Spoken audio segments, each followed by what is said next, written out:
Umakyat na sa first alarm ang Marikina River, kasabayan ng patuloy na pagtaas ng lebel ng tubig.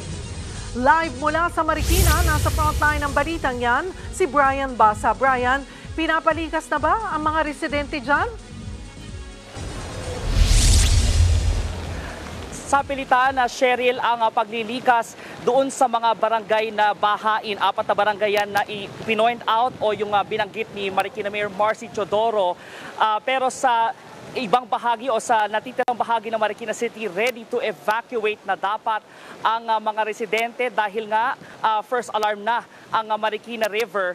At sa mga oras na ito, napakalakas ng ulan umaangge, kasabay nito ang hampas ng hangin. Sa likod ko ang Marikina River, lampas 15 meters na ang antas ng tubig dito, malakas pa ang agos. Kaya pasado alas 3 ng hapon pa lang kanina, lubog na yung Marikina River Park na nasa tabi ng ilog. At malakas, tulad na nabanggit ko, no, malakas yung agos kasi nga yung ulan na nanggagaling sa upstream communities o yung matataas na lugar sa tabi ng Marikina, ang tapo nito sa Marikina River.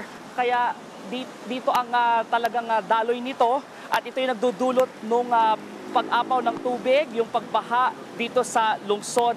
At kasabay niyan, para ipag-ibayuhin ang pag-iingat, minabuti ng Marikina City Government kanina na magpatupad ng preemptive evacuation sa 4 na barangay. Ito yung Malanday, Nangka, Tumana at Tanyong. Tulad nga doon ng sinabi ko kanina, malakas yung ulan at hanggang ngayon nararanasan pa rin natin ito. No?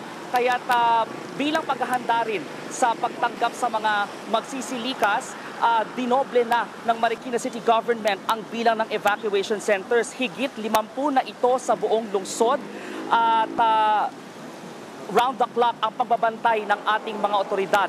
Narito ang pahayag ni Marikina City Mayor Marcy Chodoro.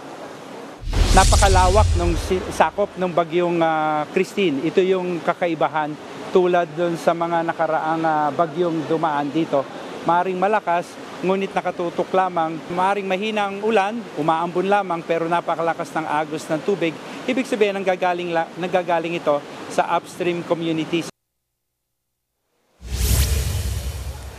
At bukod dyan, suspendido pa rin lahat ng klase, face-to-face man o online, asynchronous, sa lahat ng antas sa pampubliko at pampribadong paaralan sa Marikina City. Bukas, balik sa inyo. Maraming salamat, Brian Basa.